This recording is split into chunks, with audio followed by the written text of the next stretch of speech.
got me. I was coming on to that. Anyway, good evening, Reg. Any more? Am I safe now? Right, fine.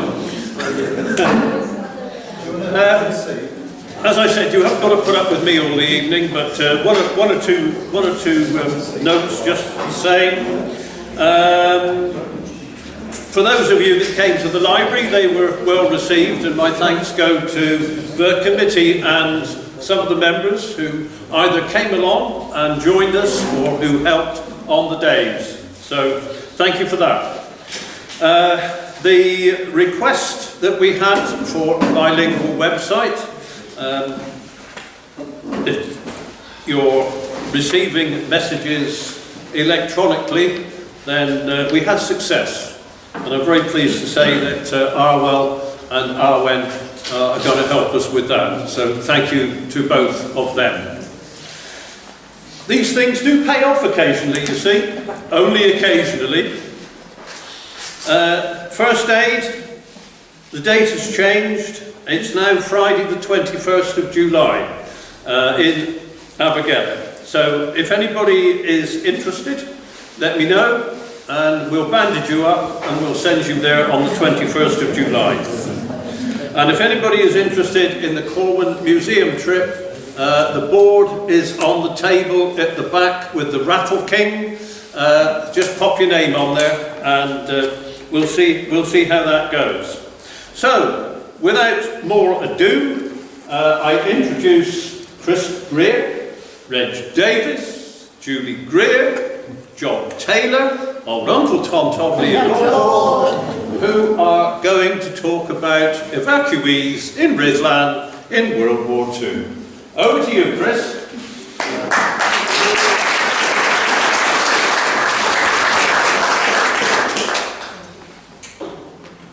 How's that going? Can you see this first of all? This is good. Can you see at the back still? Hey. Excellent, excellent. Well, good evening, everyone. Thanks for coming out on this glorious evening.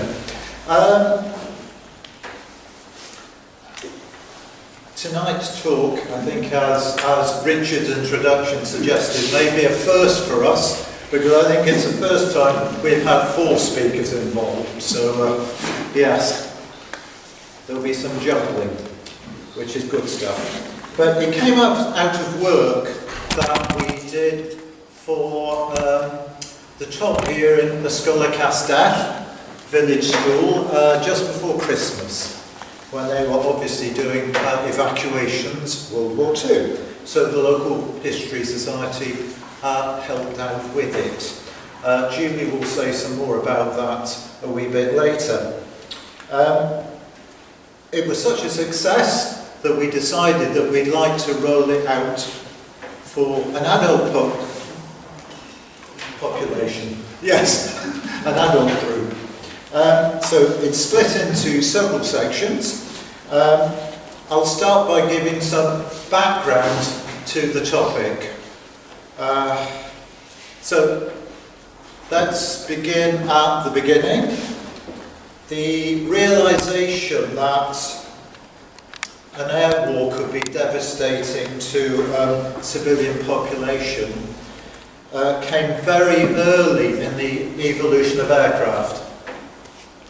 The first powered flight was in 1903, yet 5 years later, none other than H.G. Wells wrote a book that prophesied an air war that engulfed Europe and extended over to New York City as well. And it was in his rather curiously entitled book, The War in the Air, and particularly how Mr. Bert Smallways fared while it lasted. I hope it's as curious and interesting as the title. The USA used the threat of such an attack in 1918 in this poster image for the Fourth Liberty Loan, war loans. Prophetic poster imagined a bombed New York City, totally engulfed in a firestorm, similar to Wells's book.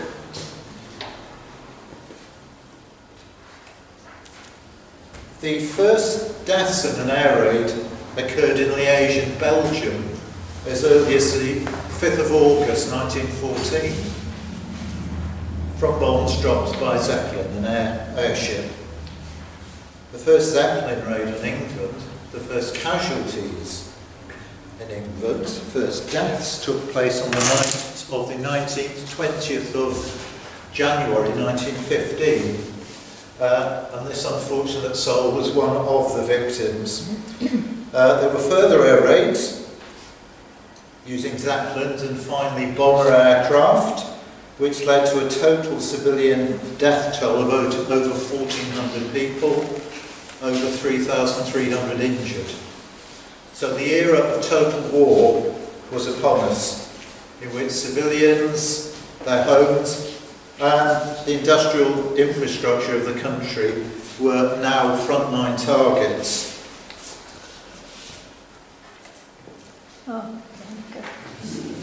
The government, the civil service were well aware of the approaching dangers and were surprisingly forward in some of their preparations for war. They took the view that the bomber will always get through. And a government committee report in 1931 predicted that Britain would suffer 60,000 dead, 120,000 injured on the first day of the war alone. They were stockpiling coffins. In the 1930s, many people would have been familiar with images of the Spanish Civil War, especially the bombing of Guernica, a defenceless civilian target. That was by the Luftwaffe, the German Air Force. In addition, the experience of poison gas attacks in the First World War in the trenches, coupled with the use of gas bombs by the Italian Air Force in Abyssinia, would be fresh in people's minds. So this is the sort of situation that our forebears were faced with. So what precautions did the government take?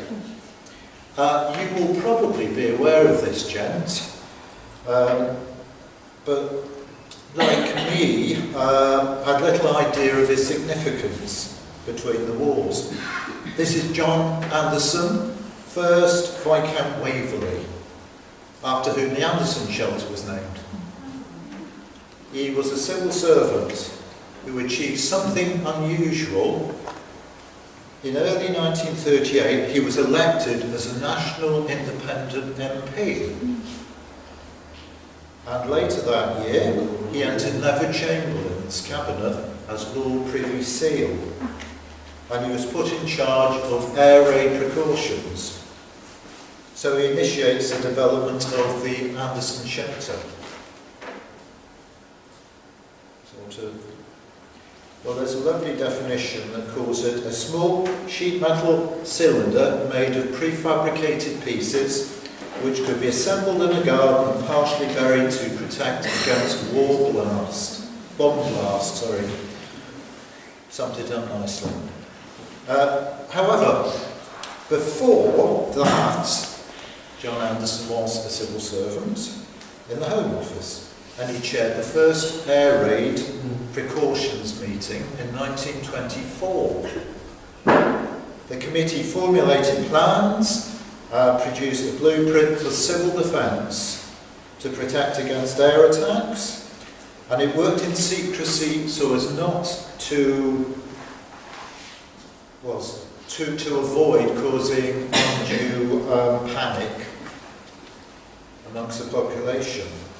But they were more open with their actions by 1935, when local authorities were encouraged to formulate and submit their own plans, own local plans in case of war. So, we're preparing for war. and there were dark clouds gathering by 1938. The government evacuation scheme was launched, and big ledgers, big books were compiled by local authorities of properties in their area and of the amount of space available to house evacuees. By a happy chance, one of them still exists in Real Library for the Real area, as well as details of the homes with spaces. There are columns for the number of evacuees to be housed and also for the amount of money to be paid to the householder for accommodating these evacuees. Curiously, those columns are actually left blank. I can only assume that events overtook the compilers of the ledger, that things moved so quickly. They never got around to completing the work, but they started it. One telling feature is a column for additional comments, which showed that a significant proportion of householders were unwilling to accept evacuees. Now, the government planned for the removal of school children, children below school age if accompanied by mothers or other responsible persons, expectant mothers, and also the blind, from what were called evacuable areas to safer areas called reception areas. Operation Pied Piper, as it was called, will be the largest mass evacuation in British history. It involved the mass evacuation of 1.5 million people, including 800,000 children, from out of harm's way. Liverpool and Merseyside were seen as a danger zone. One of their safe zones was North Wales. The plans included setting up a network in each safe zone to ensure evacuees would be housed and fed for as long as necessary. And of course, no one knew how long that was going to be. Each reception area had a billeting officer responsible for finding accommodation, a food supply officer, and somebody called a marshalling officer, whatever one of those was. I can't find a definition for them at all. I can't find any workload for that particular post. So Rhuddlan was one such reception area.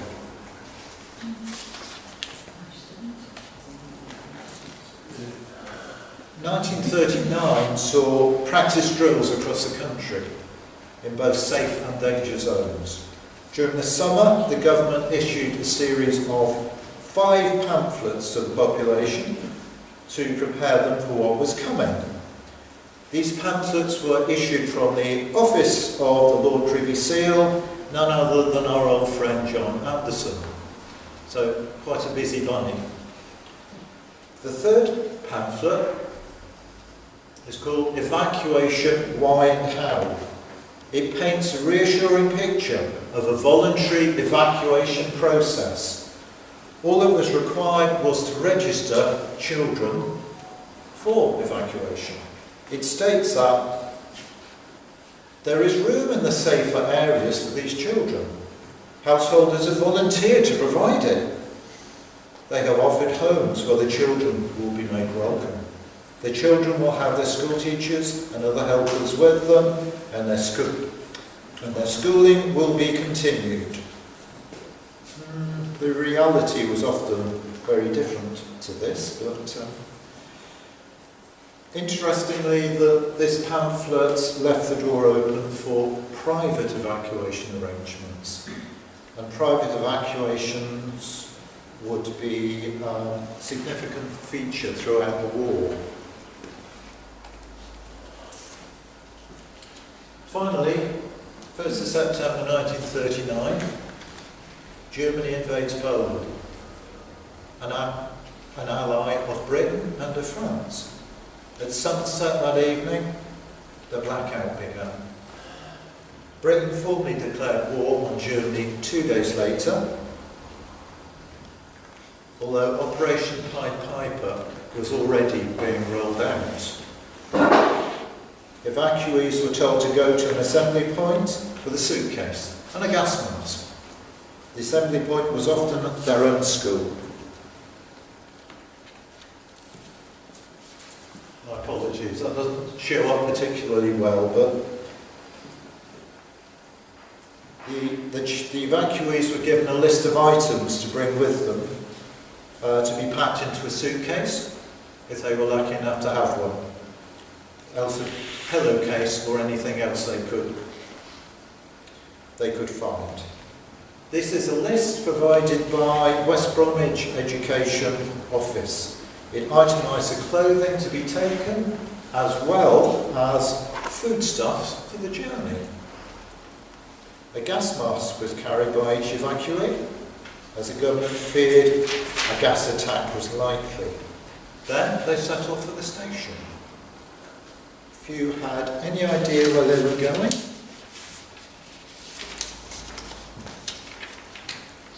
Or for how long they might be there. You may recognise Rhuddlan railway station. Well, the first evacuees arrived at Rhuddlan station on Sunday, September the 3rd. 606 evacuees arrived on that first train. They were met by various officers, the ones I mentioned before, like the bulletin officer, plus doctors, district nurses, St John's Ambulance Service, guides, scouts, boys brigade, and the voluntary aid detachment nurses, who were unqualified but helped the district nurses. So at this point, evacuees going on to Diseth and Cwm were loaded onto buses and sent on their way. And the train then departs for St Asaph, taking evacuees to be housed there. So that leaves a significant number to be fed and accommodated in Rhuddlan. Rhuddlan's billeting officer was Mr. Alec Jones, head teacher of the Rhuddlan County Mixed School, as Ysgol y Castell was called at the time. The school was new, it was just 4 years old. The previous school was in the National School building in Castle Street, the Metro 1. That was closed in 1935 as it was in a dangerous condition. Well, it was over 100 years old, so. As Mr. Jones noted, things didn't always go according to plan in the evacuation. This quote comes from the school logbook, sums up the issues that the evacuation officers had to face. Half an hour before the train arrived at the station on Sunday, September the 3rd, all numbers given to me by the council were altered, and instead of 250 children arriving, 154 children, 16 teachers and helpers, and 100 mothers and babies arrived. They arrived at 9:30 p.m. and had to be placed in billets that night. So we now had to accommodate 270 people instead of 250. And if it wasn't stressful enough, he had at least 2 large families amongst the group. One mother with 7 children and another with 6. Hands up who can accommodate them, please. No. I never found out where they went. The next morning, a further 514 evacuees arrived. So the billeting officer's task, often a thankless one, adding to the stress of trying to find sufficient and adequate billets for the evacuees in what were often unwilling communities. The task was onerous, it was unpaid, despite rumours. It's no wonder that some billeting officers resigned. Much Wenlock in Shropshire seems to have been a particularly awkward community, judging by the difficulty it had in recruiting and retaining billeting officers. Not so at Rhuddlan. Mr. Jones stuck with the job. Despite the pressure, the chaos, the uncertainty of the entire operation, so successful was the process that the Liverpool School evacuated to Rhuddlan was able to reopen 8 days later, on Tuesday, September the 12th, in their new premises. And where do you think that was? Most of the children were accommodated in the old National School building. Do you remember the one that was closed 4 years earlier because it was dangerous? Well, it's now open again. There were also one classroom in the village school and one in the nursery school available to them. They had their own teachers. However, they had no supplies or equipment, and they had to scrounge those from Mr. Jones of the local school. So the mass evacuation in general was a success. In just 6 days, 8,500 were evacuated from Merseyside and North Wales, and another 50,000 to other areas from Merseyside. Every town village took their share, no matter how small. So 1.5 million were evacuated en bloc, but a further 2 million made their own private arrangements. So 3.5 million. We'll talk more on the private evacuations later.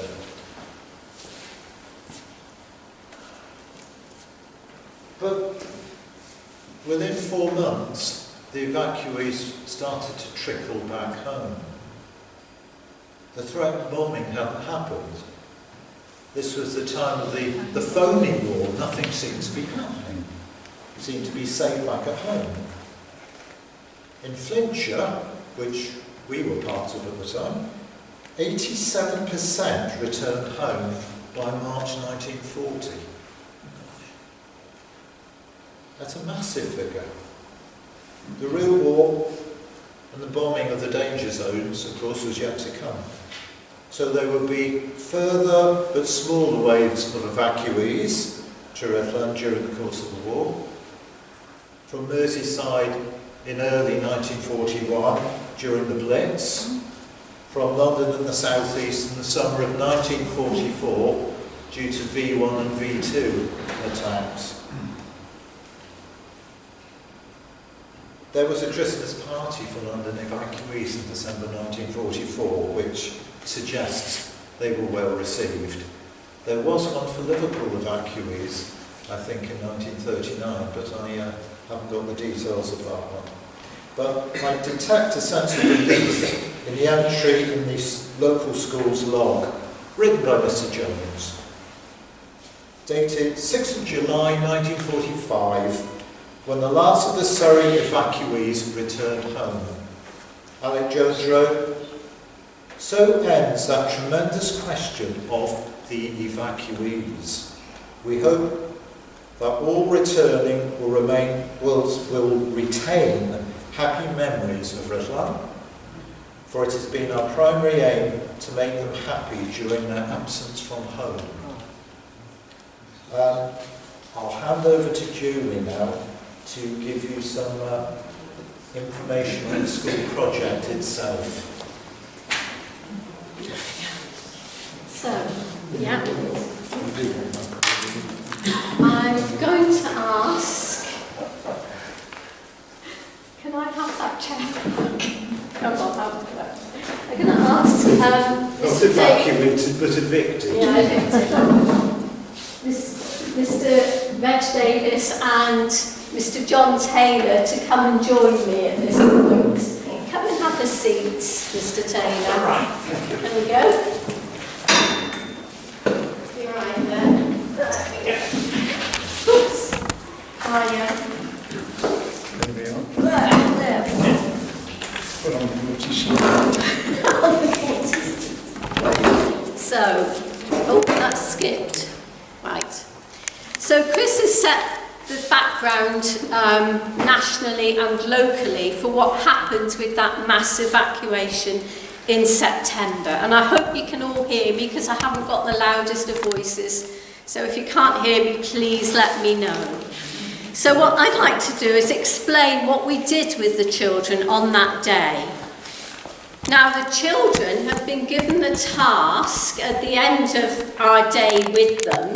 They had to produce a piece of work, a pamphlet, to encourage people to come forwards to volunteer to take evacuees. So we spoke a little bit about, how women were, and it was women, were encouraged to come forward to accept children. So this poster here, she's in the ranks too, caring for evacuees as a national service. So you were doing your duty if you took in children. This was your work, your chance to do your war work. And again, women wanted for evacuation service, offer your services to your local council. And I love the woman on the right giving a cup of tea to the lorry driver. I'm all for that. So there was a recruitment drive to have volunteers to take evacuees. But that's not quite the whole story. As Chris said, they did a ledger of every house in the area. How many rooms the house had, how many rooms were occupied, how many evacuees each house could reasonably take. And also there was a column to record if the householder was willing or unwilling to take those children. The vast majority seemed to be willing. There were one or two that were unwilling. But to see this as a voluntary scheme would be wrong. In September 1939, one woman in Carnarvon was fined by the courts £25 for refusing to take a mother and two children. So there was a compulsion as well.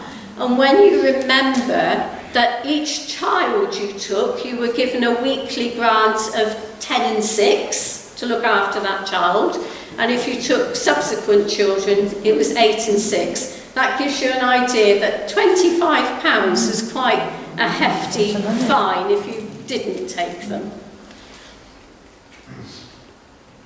So with the children, we wanted to give them a flavour of what those evacuated children might have gone through in September.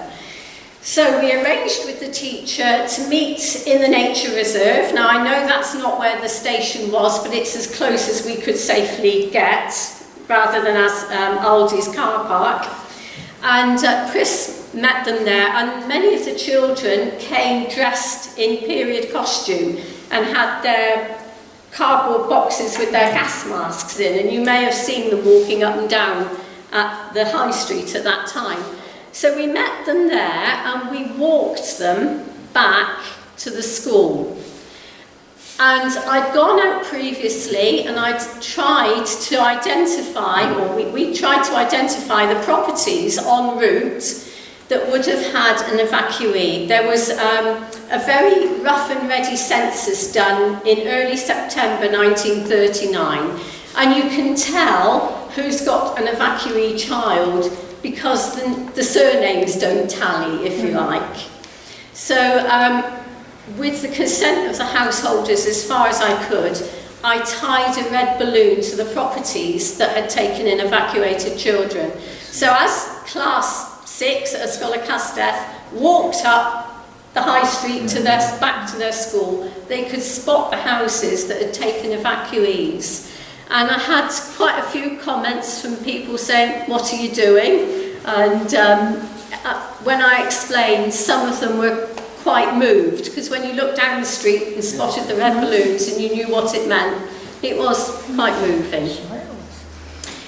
On the day, we walked them back to the school, and the History Club funded for them, all the children, to have hot cocoa and a jam butty on arrival, which we hoped reflected the experience of evacuee children. So there was no rationing when the children first arrived in September. That came a bit later.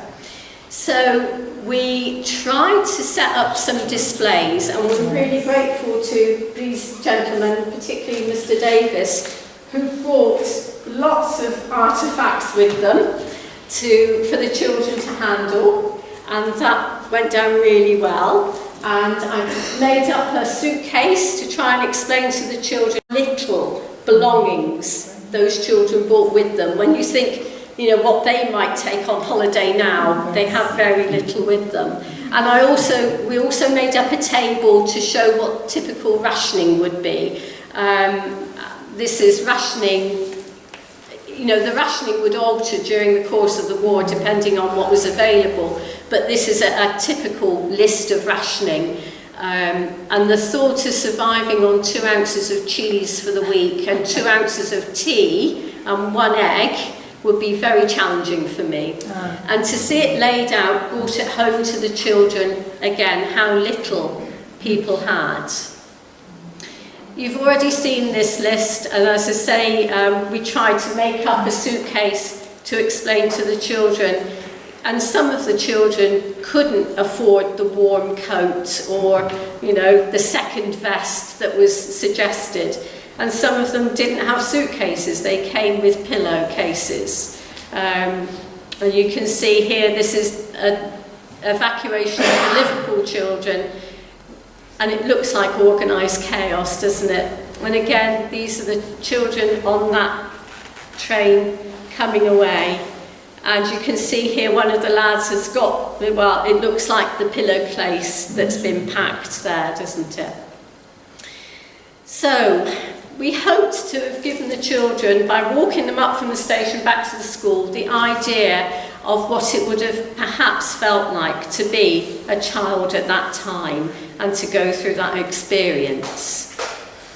Now, this is a picture, we think, of evacuee children from that time, and near the back, second one in, is Mr. Alec Jones, the billeting officer, and the headmaster. And they all look happy enough there, don't they? Which is good. But we wanted the children to remember that it was a frightening time to have gone through this, and that, you know, these are scenes of Liverpool, and this is what they were hoping to escape from. So, not a happy time at all, even though there are smiling faces there. Now, on the day, in the afternoon, Mr. Davis and Mr. Taylor joined us and spoke to the children about their experiences of that time, because we were very lucky to meet Mr. Taylor, who was evacuated here as a child at the age of 8 years old. And Mr. Taylor wasn't the mass evacuation. You came up privately. I was privately. I'll stand up and see everybody then. As I said, I was a private evacuee. They were bringing the Liverpool children up. I lived on the Rhuddlan, so we were included. We had relatives here in Rhuddlan. I used to be on holiday here in Grill Road. I can't remember the exact house, but anyway, because the war started, I had a young brother who had just been born in the March of 1940, so we came up here to Rhuddlan, and I was privately, so I was with people I knew the family, so to me it was like another holiday. Now I'm thinking of going back to age 8, things I can remember. I remember going to the school, but it wasn't the national school, which the old building, it was the new one. And it was just the one building. And I always remember it had this dome on top. It's still there, if I remember rightly now. So we were there, and what I thought, you went out to play, instead of a big playground, you had a field. And to me, it was marvellous, because there was nothing like that where I was living. And the other thing that sticks in my mind when the middle of the morning, you had sort of a break of playtime.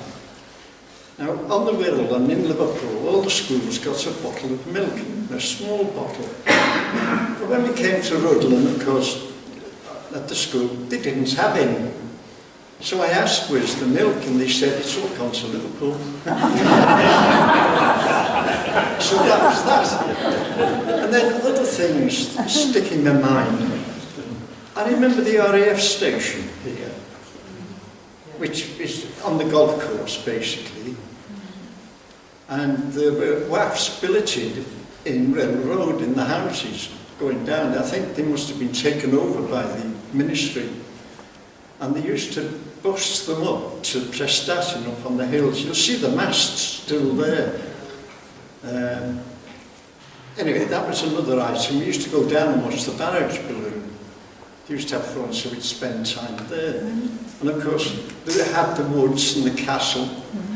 And luckily, there was a young girl living where I lived. She had friends, and she was staying in the house by the castle on the footpath. So I had somebody basically to play with, you know. And I was billeted in Close Bethlehem. I can't remember the house. It wasn't number 4, was it? It wasn't number 4. I'll be honest, I can't think. I know it was there, and I remember walking from there home to the school. My mother told me she had an evacuee there. Well, I can remember the family. The husband was in the army,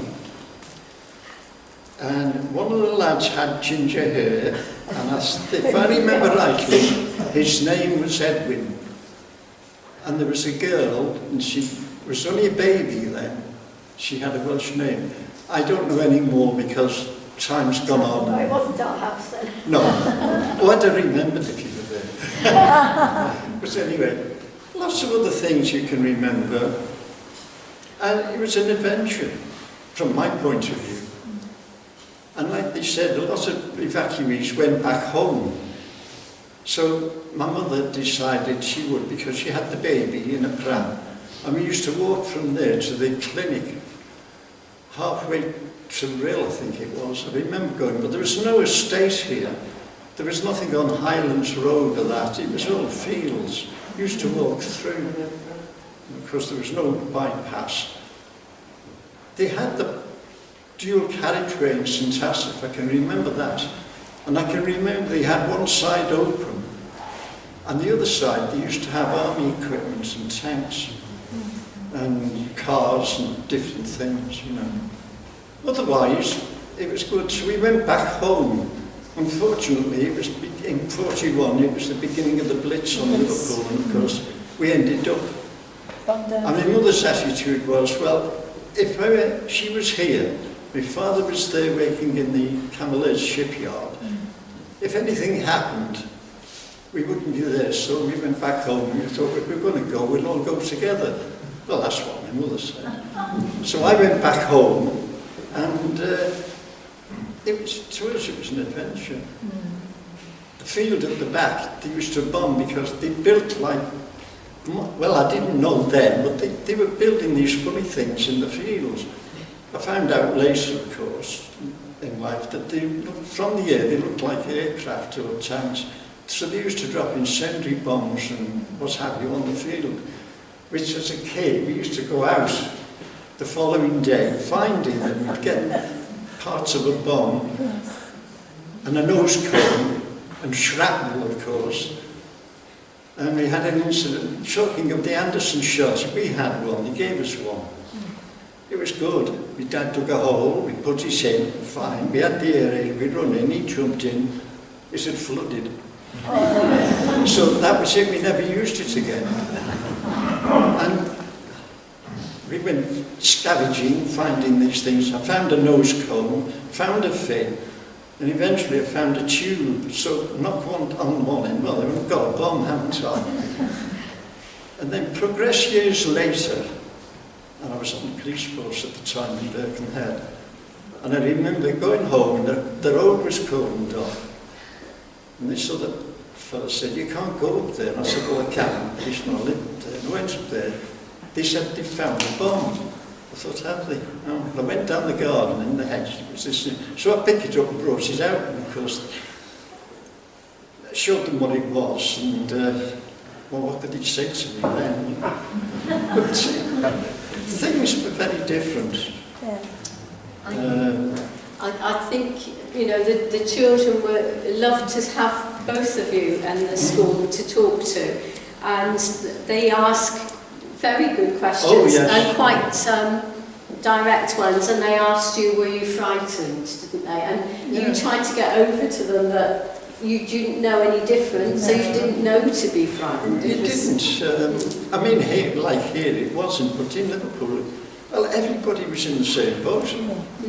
I mean, they bombed the school and they had a bomb. And all the kids wanted to do was the bomb to go off because it was on a time fuse. And we always thought, oh, we'll have another holiday, but we had 4 or 5 days off, but we wanted another one, you know.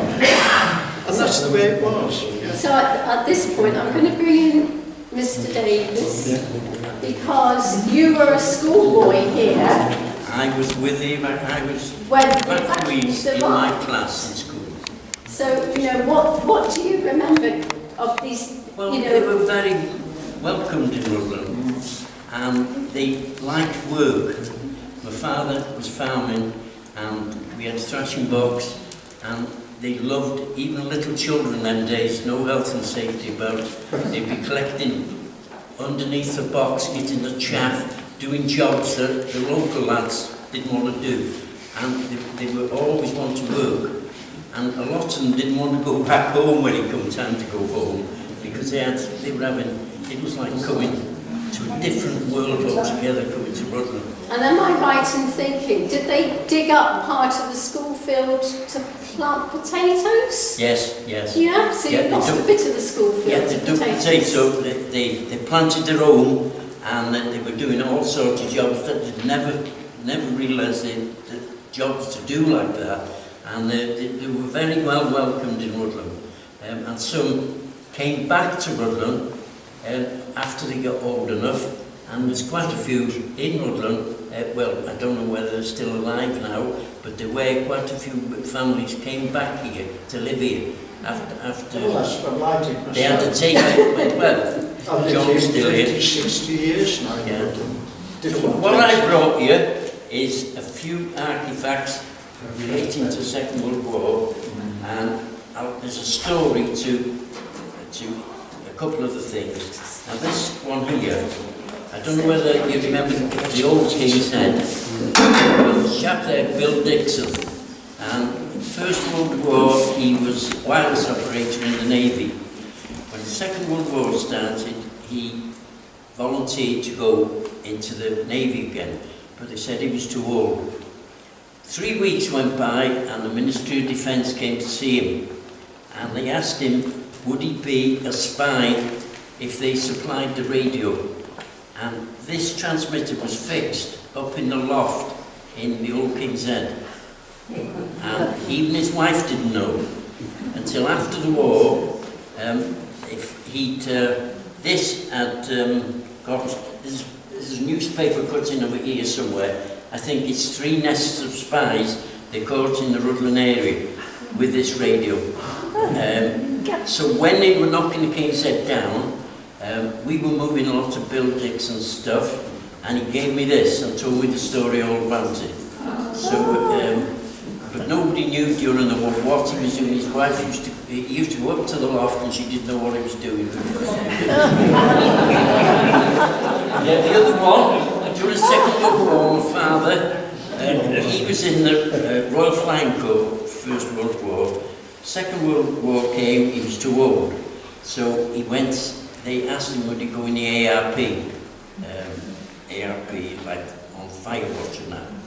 And he had business in the day, and he was out at night watching for lights, and anybody didn't draw the curtains, nothing.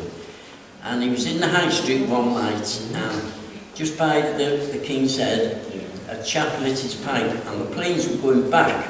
It used to be a return place. They bombed Liverpool, and they were going back here, say, coming in the path of the incoming bombers or whatever. And this fella lit his pipe, and one of these planes going back dropped this bomb in High Street, incendiary bomb it is, and it didn't, they were made to set buildings on fire. If they went in between a valley of a roof, the phosphorus and that, whatever was in them, would set the whole building. But it happened to drop in the road, and my father, and I think it was Williams and Milk House, they bucket of water, and that's where that came from. So I've got another thing here as well. You know what that is? Well, about 40 years ago, I've got a little cottage in Gwyndy Street there, and we were clearing it out, new tenants coming in. So my son was only about, what would it be, about 12, 14, and he came, he said he was helping me put stuff in the skip and all that.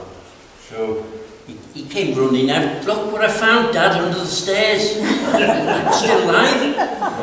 So I said, put it down, I'm taking this home, he says.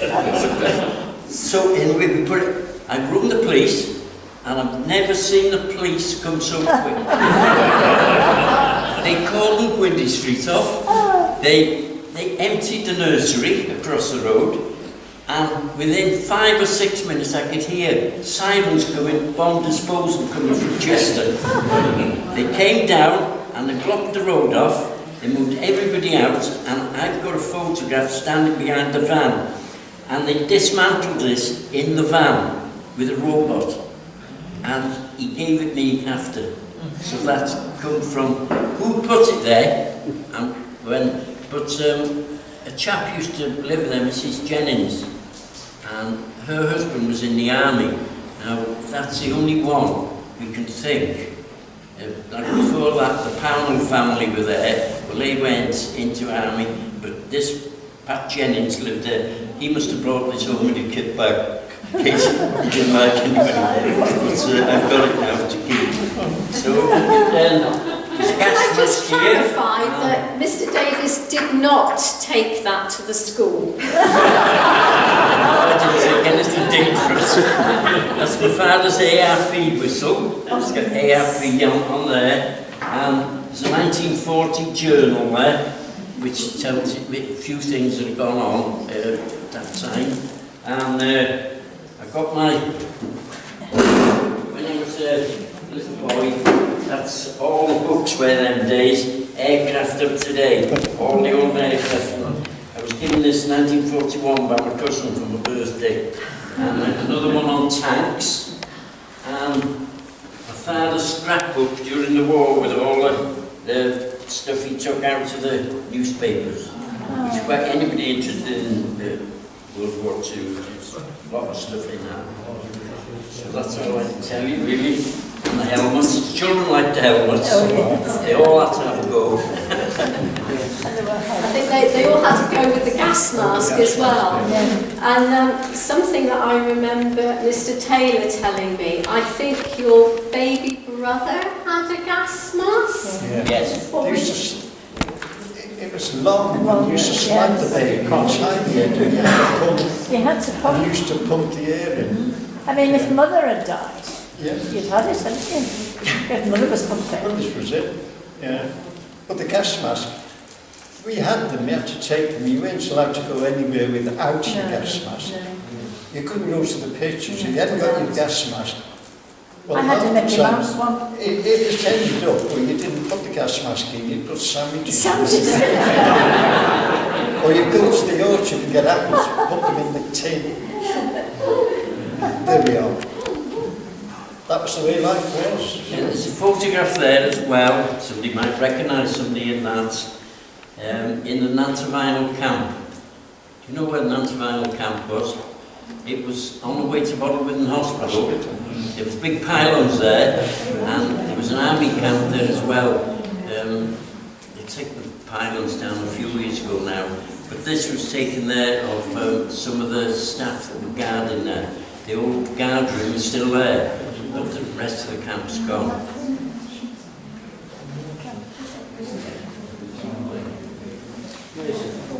I think just a couple of thoughts, and then you know, if anyone's got any questions for Mr. Davies, Mr. Taylor. When my own daughter was of an age to do a history project, she recorded a near neighbour, a lovely lady who's no longer with us, by the name of Mrs. Jones. And Mrs. Jones had taken in 2 boys during the war. They came from Liverpool, they were evacuees lodged with Mrs. Jones. And we obviously knew Mrs. Jones much, much later in the 1980s. And even then, those boys would send her birthday cards and would send her Mother's Day cards and would come back and take her out for lunch. So there are lovely stories of real friendships formed, and they certainly saw her as a second mum. You know, if you go on the BBC website, there's a lady called Lillian Bordessa who remembers being billeted in a small cottage in Parliament Street. The cottage was very basic, no bathroom, no proper toilet. In fact, the privy was very primitive. This was a wooden bench with a hole underneath which housed a bucket. This was emptied 3 times a week and the contents taken to the nearest cesspool. But, you know, she had lovely memories as well once she settled down. One thing she did talk about was one lovely summer's day, Mum and I walked to Rhuddlan. It was quite a walk. Still, we walked at a steady pace and eventually reached the seaside town. I'd never been there before, and young and innocent as I was, I grew excited at the prospect of running barefoot through the sand and paddling in the sea. The reality was row upon row of barbed wire which encircled the beach. A member of the Home Guard told us the beach was mined. Even in such a lovely place, war had triumphed. We returned to Rhuddlan footsore and weary. But she says she'll never forget those days in Rhuddlan. The castle, the woods and the people were all part of my education, so to speak. So I think we were very, we had a good day with the children. They were very attentive, weren't they? And to have the experience of both gentlemen, Mr. Davies being here as a schoolboy, seeing the evacuees come, myself being here as a private evacuee. And I think, you know, if anyone has any questions, I would also say that if anyone has any memories or stories from that time, please record them somewhere. You know, there are several evacuee stories that were recorded by the BBC, but we need to make sure that they're not lost. So if you have any memories, record them somewhere with someone. Okay, so if there's any questions or any comments, or you want to come and see the exhibits, I can tell you a little story about my father was in business in the High Street, butcher, but he also had a farm, and everything was on ration. Food was scarce, nobody, you had to cut a little thing out to have a piece of meat or anything. So, but all the produce from the farm to be killed had to go through the municipal abattoir in Rhuddlan. He couldn't kill it in his own, but that was the law. People were crying out for meat, but it all had to go there, and he had his allocation of what customers he had. So, but it was a big temptation that he had the stock on the farm, and people were crying out for meat. So he'd kill it sly. It wasn't stolen, and it was he was even, the police were having it off him. He was taking some to the police station in Rhuddlan, and the fellow working for him, Will, he was in the van with him. And my father rung the police up, saying he was taking these legs of lamb into the police station in Rhuddlan. And anyway, father said, oh, the police car's behind. There was a big onesie where they used to have a big police on top. Will opened the door and jumped out. He went straight into the ditch by the Fort Dewey. And the police car were escorting my father into the police station. But this meat, they used to make raids on different butchers. And of course the policeman here was Humphreys then, and he always used to let my father know if they were coming. He had a phone call, he was still in bed on Sunday morning. All he said, Harold, they're on the way. So my father had half a lamb hanging up in the shop with no stamp on. You had to have a ministry stamp on it, and it stamped all over. You couldn't just put it. He went as quick as he could, and he put the half carcass in bed with my mother. The inspector came, it's true, the inspector came, he went to everywhere. He opened the bedroom door, my mother was pretending to be asleep there. Oh, I'm sorry, madam, he said. And this chap's name was Fitzgerald. And he made a few raids on my farm because the temptation was there. He had the stock, he wasn't stealing it, he was feeding the public. And anyway, he just happened to say this Fitzgerald came there one day and he used to weigh the pieces of meat on the slab. The slab is still there in the old shop on the side. And he used to get this frozen meat, and from abroad it was solid, you have to put it on the slab. So he put some of these joints on the scales, and it was, half an ounce less. So he said, it's a bit low. My father said, there it is on the floor, Mr. Fitzgerald. He said, the water thing. So anyway, he had a bit of a joke with this. So he said, I bet you don't have a joint of lamb very often, Mr. Fitzgerald. I'd love one, he said. So my father said, come the weekend and you can have one. And he came the weekend, we never had another raid, and to the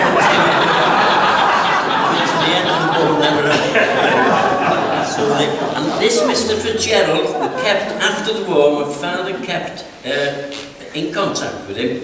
And he always used to call and see him. And there was a circus in Colwyn Bay. And he'd gone to see this circus. And he was sitting along where they were running the lions in. And the lion put his thing and it killed him. No. Yes, it killed him in Colwyn Bay. Cutting him on that scrap.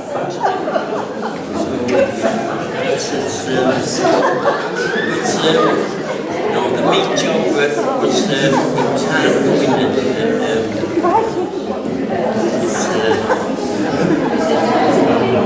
I can tell you a few more stories. So talking about butcher, the butcher in our village where I lived, him, the councillor and somebody else had a pig, and they fed this pig. It come to the day when it was ready for the chop. So they got somebody else to do it, and the police found out, and I remember him, his name was Fred, and he got 6 months hard labour, and they shot Fred Penny. Anyway, come back years and years in hospital when my wife was there was somebody in, and he said, oh, you were from Bedlington? I said, that's right. And he said, oh, my father had a business in Bedlington, and I don't know why. I said, he was a butcher, wasn't he? He said, yeah. And it was he was the son of the butcher. But he got 6 months. And I don't know here, but he used to have bins in the road called pig swill bins. And there was a lady came out one day and used to take stuff out of it for the chickens. And she got fined about £10 just taking this out of the bin. They were very, very strict.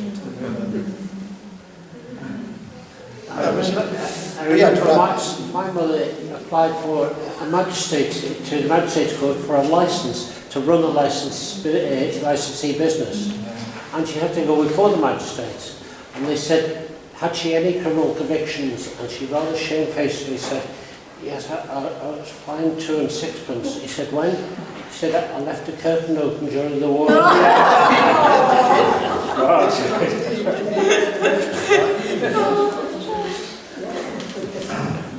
Good old days.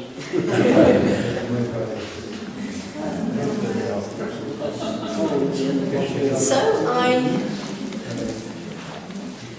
I don't know if we draw a close there. Feel free to look at any of the artefacts. I would hold up one thing. I think lots of lovely stories about the evacuation, but not to forget what a disruption to life it was. And after the war, this book was published. It's Our Towns, A Close-Up. And it's a study of the evacuees, the mass evacuees of 1939. And it really, if you read it, it really forms the basis of the welfare reforms that came after the war. The state of some of those children that arrived from the cities into the reception areas, for some was a real eye-opener. Not for all, you know, Mr. Taylor was a private evacuee. He came from a family that was able to make their arrangements and look after their children. But for those in that mass evacuee, some of them knew great poverty. And I think the experience, particularly reports like this one, laid the foundations for that welfare state that came after. Okay. Anybody want to add anything else, or shall we close there? As I say, feel free to come up and speak to any of us and look at them.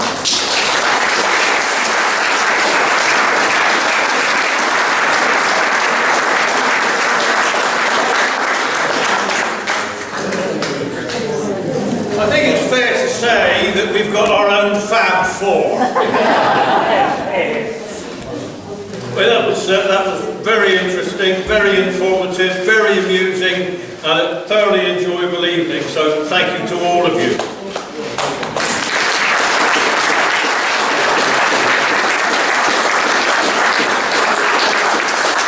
And if you've lost anything, Reg has got it. I would endorse what Julie said with regard to memories. If you have any memories of Rhuddlan, then please let us have them, because if we don't have them now, they're lost forever. And that goes for artefacts as well. So if you've got anything that relates to Rhuddlan, please, if we could borrow them, and they can go on display in one of our cabinets in the library for everybody to see, that would be absolutely wonderful. So bear that in mind, please. I'll hand you over to our, well, I don't know what to call you after all of this, but the big, Rhuddlan's big lottery.